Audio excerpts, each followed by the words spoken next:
Hello, and welcome to Afternoon with Aces, Episode 6, SmartView Connecting to and Reporting from OTBI. My name is Heidi Howard, and I'm the Marketing Manager for Creel, a wholly owned subsidiary of SMX LLC. We also have Kelly Fitzpatrick, Consulting Sales Manager for Creel as well.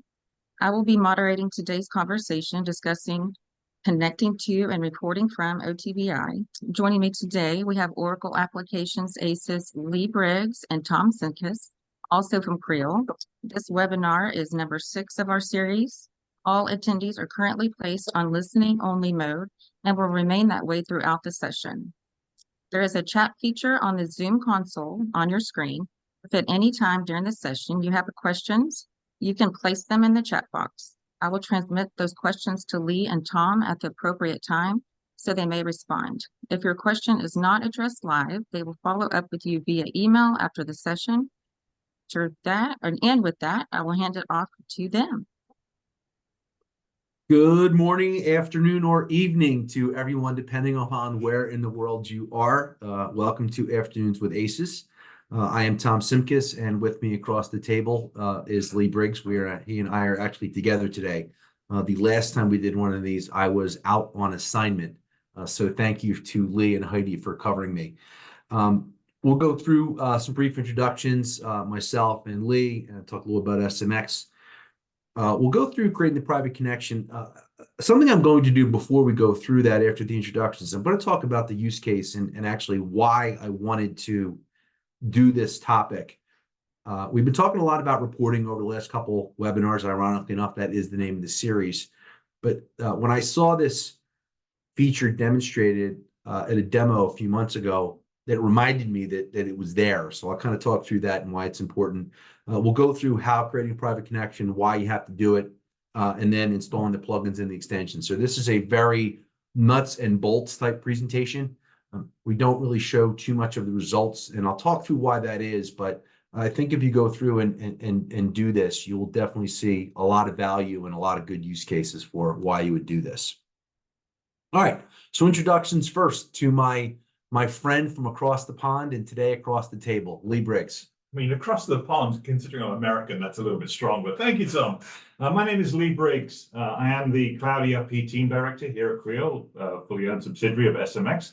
I've been here coming up for 7 years this year. Got my degree from University of Leicester, got my master's from University of Northampton back across the pond.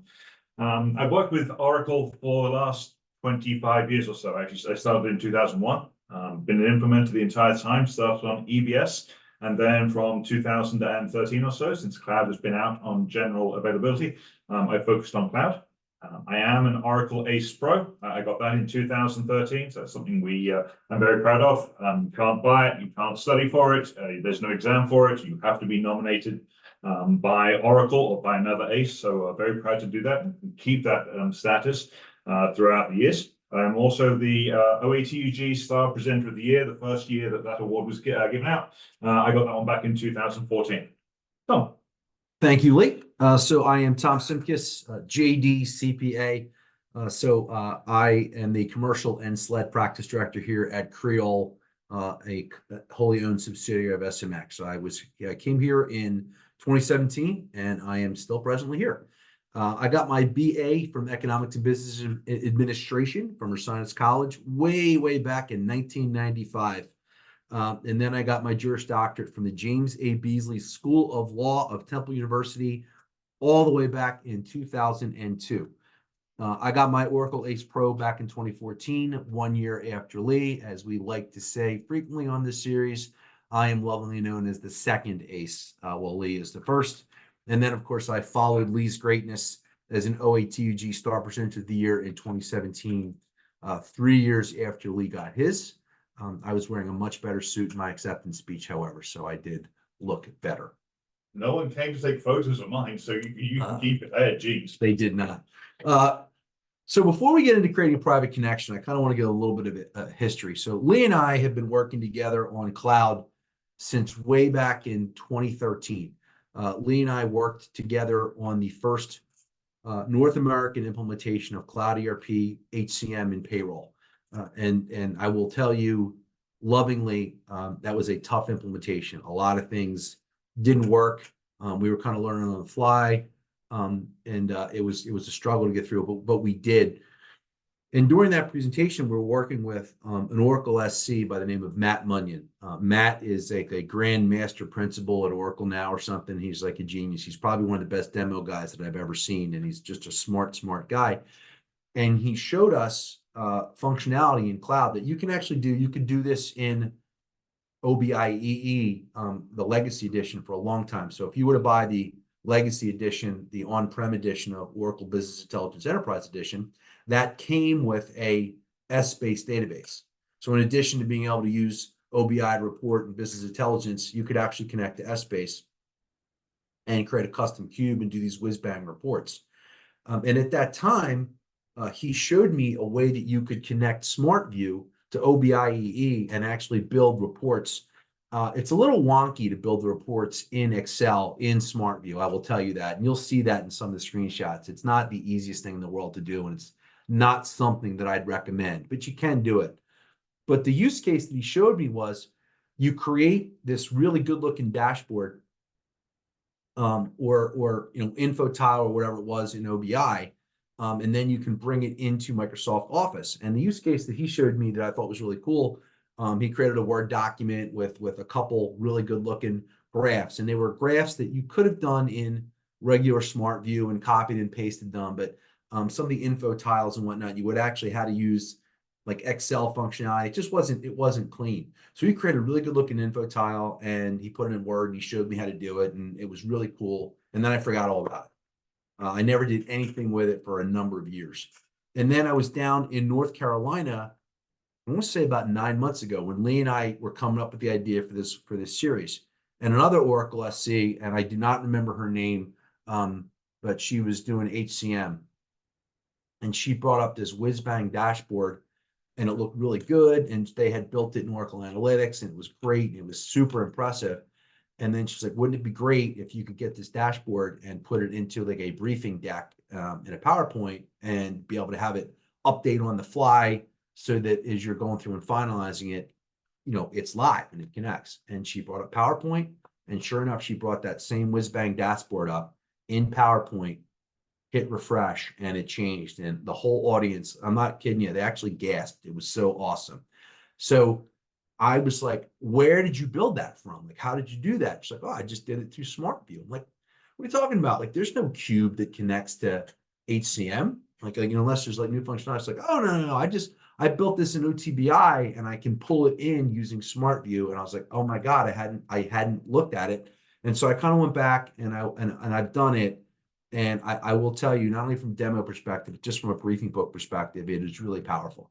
Now, if you've got narrative reporting, if you're running Oracle and you're using EPM, you're doing narrative reporting, this isn't going to be as cool because a lot of the things that you can do, you can use narrative reporting and you can use docklets and do all this kind of stuff.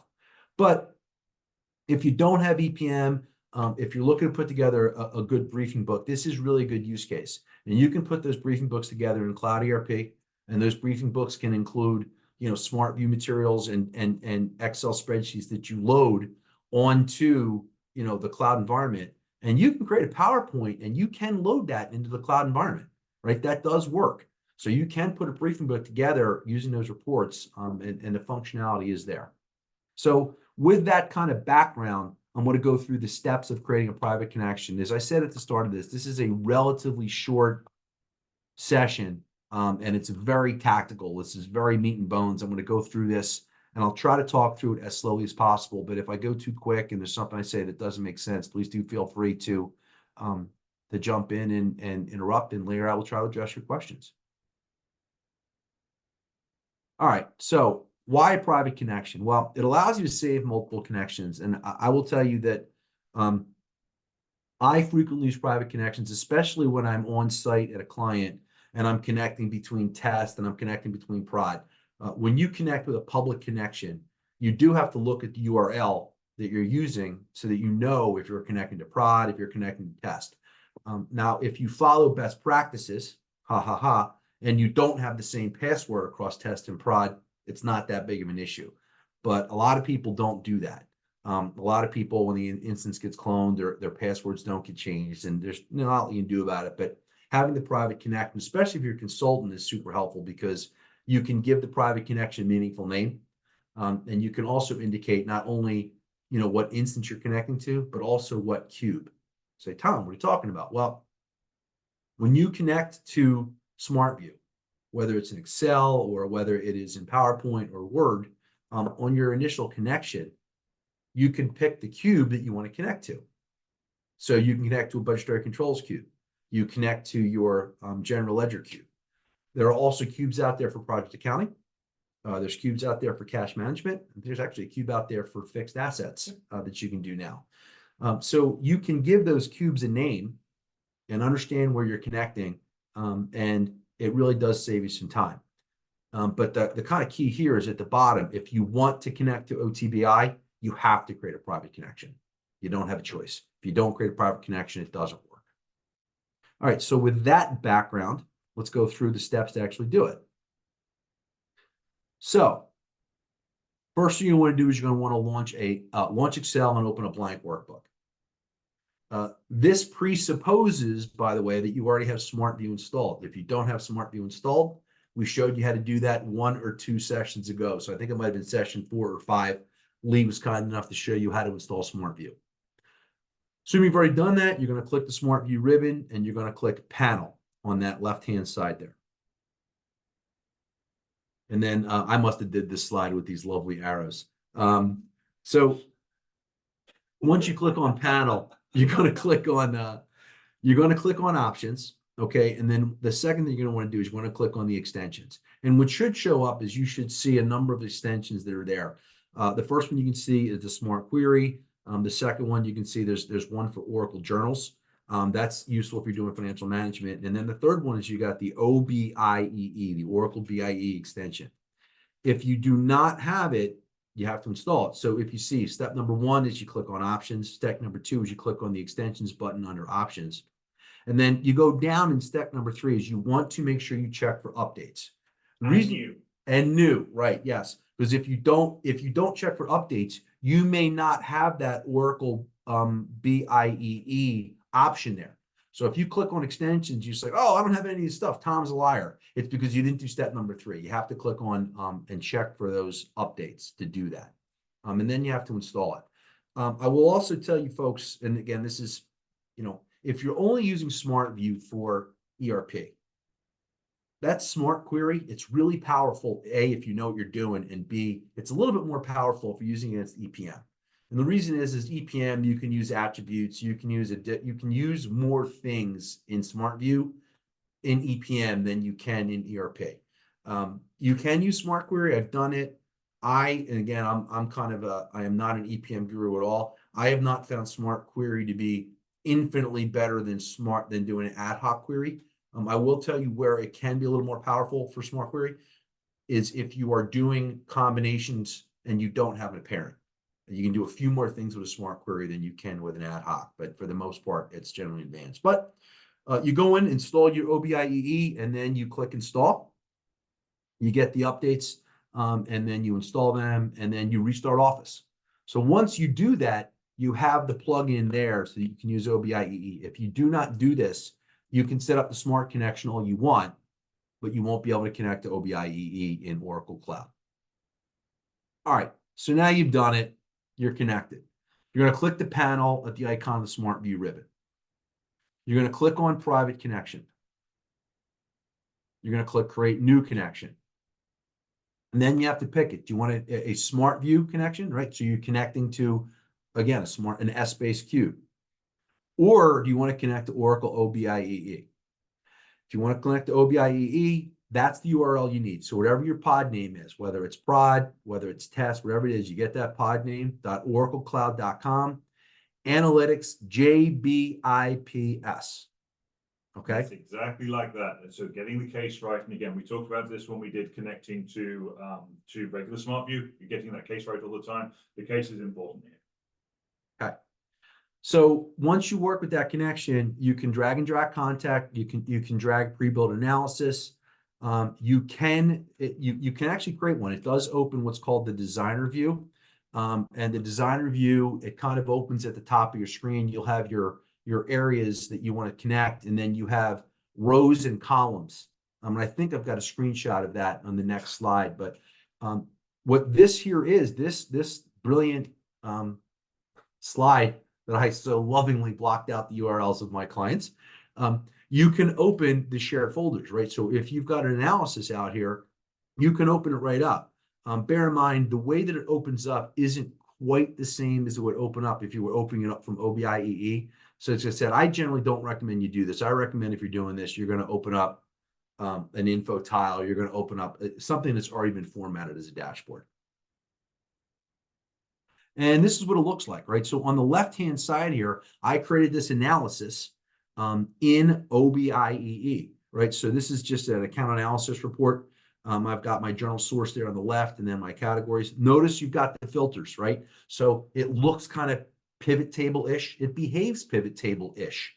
The difference is you are connected. This is live data, right? So you can kind of move things around. You can connect it and get a good looking report. Now, my question, if you're doing this, like this report on the left, I built this really for the sole purpose of showing you, the audience, how you would do this.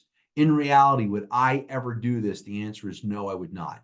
I would build this report in OBI.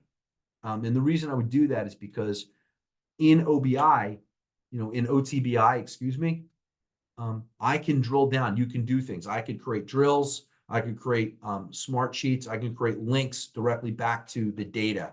In SmartView, I cannot do this. And I want to make sure we're clear on this. I am not connecting to Essbase in this tool right now. I'm connecting to OBI. If I was connecting to Essbase, I could drill back to the General Ledger Cube. That'll launch that little pop-up window that Lee showed on our last session and drill back to the ledger.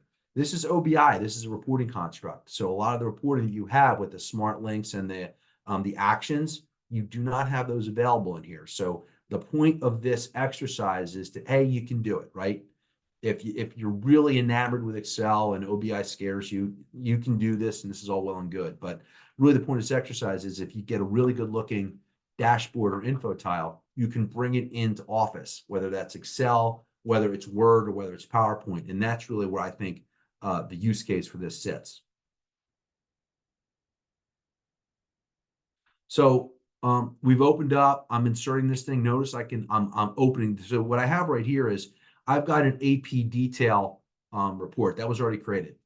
And what somebody did is in OBIEE, OTBI, thank you, Lee. He's there to correct me, folks. I'm old, what can I say? In OTBI, you can create multiple layouts, multiple views from a single query, right? So you can have one report and you can have a simple compound view, you can have a table, you can have a title, and then you can have various pivot tables as we did here. Again, these reports were created in OTBI, and the summary is there on the right. So you can kind of insert that, and then it behaves just like a pivot table in Excel. So the cool part, I've seen this used, a lot of companies will do their report books. So they'll have their financial reports and they'll have their own, they will have their AP aging, their AR aging to back all that stuff up. I've seen a lot of folks do all this kind of stuff like pre-close. So I'm looking at my numbers and also generating an aging. So I can see, my AP, what is that? AP aging right there is sitting at about $2,400. Okay, here is the backing for it. So I can still see that. Again, it's not, I don't think we're intending this to be board level quality kind of stuff. It's, I'm looking at my draft close right now. Yeah, I can see my numbers tie. I'm kind of good for that. So I'm gonna expand on the use case that Lee just did, because that's actually the better use case that I've used this. So where I've used this personally as a consultant is I put together a close book for my customers. So in General Ledger, you got the period close. You can see your period statuses, and that's all well and good. And you've got those info tiles. But again, I know my accountant brethren, and I know we like Excel. So what we have typically done with this is on the initial sheet in Excel, that connects to SmartView, and that connects to Essbase. And I bring in my General Ledger numbers, okay? And then you can create your analysis on that. And then to Lee's point, because we can look at other subject areas, you can actually bring in payables data. You could bring in an agent. You could bring in your unvalidated invoices. In AR, you could bring in your incomplete invoices. So you can bring everything into a single Excel sheet and have that kind of as a closed monitor. I really like that, and that's probably the use case where I have used this recently. And I want to just stress that again. I forgot you could do this until 9 months ago. So this isn't something that I've been doing for for the last 10 years. But I have done this at my last couple of clients that have engaged us to do some detailed work. So I think that's a really good use case. Again, just like SmartView, you can see here the data comes in masked. Why is that important? Because if you give this to a user, if you save this out in a shared folder, if somebody does not have the right privileges, they will not be able to see the data, right? So just as SmartView natively will mask your data if you don't have the right privileges, this will do the same functionality. But it will save it as you need to refresh it. So it's not like I can see 60 grand there. It's you need to actually go and refresh it.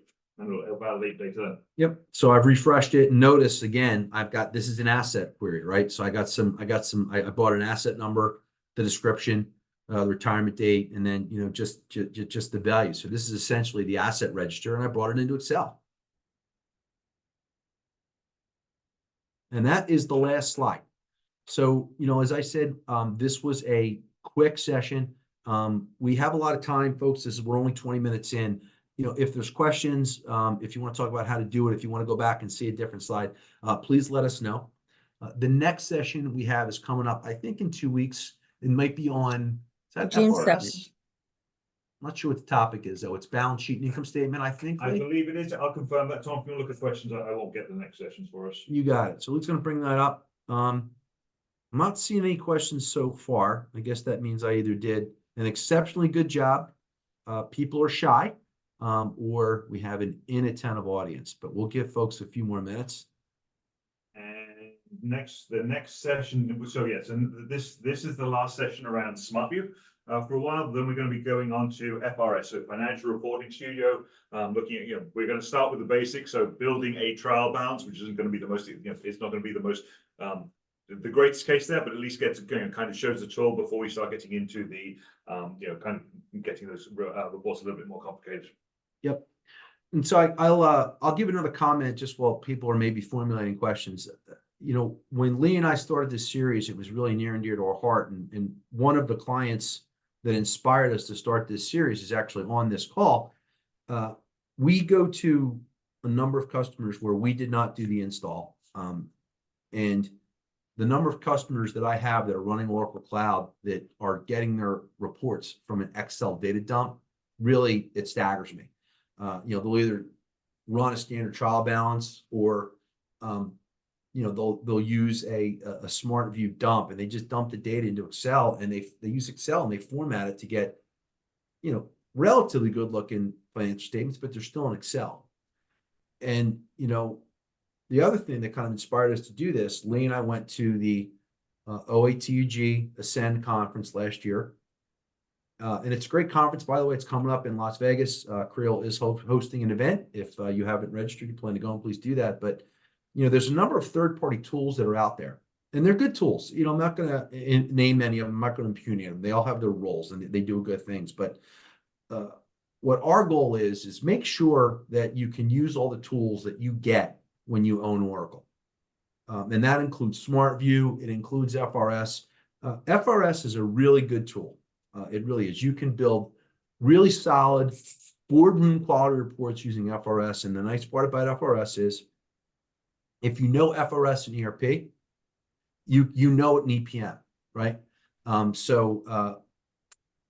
You know it in EPM, and you can learn it. And then obviously you're helped in EPM because you got narrative reporting and you got some additional tools and capabilities. I will say, if there are no questions, I'll give a little plug. Or OETBI's Insight magazine for the spring of 2024 was just released about 2 weeks ago. And Lee and I do have an article in there about this exact topic. It's about advanced reporting and how you use advanced reporting in Oracle Cloud. So if you're a member of the OETBI, please go on and click on that article, and you guys can review it. And it's a lot of the stuff that Lee and I have gone over already, and a lot of stuff that we'll be going over in future sessions. With that, well, Tom, can I just also give a quick plug? I know we have several public sector, state and local people joining us today. And if you're going to be at GFOA next month, we will be there and we would love to see you. We'll reach out with an invitation to our co-hosted event with Oracle as well. Thank you, Kelly. I appreciate that. So I am not seeing any questions. I guess I did a great job, or the topic was I don't know if it was too interesting or not interesting enough. But Heidi, if you're not seeing any questions, I do not. I do not. Yes. So yes, the next episode will be June 7th, and an invitation will come next week. So look for that. And that's all I have. So if there's no All other right. questions, then I guess we're good to go. And I hope everyone has a great weekend. And we'll see you on Thanks, June 7th. everybody. Okay. Bye. Thank you.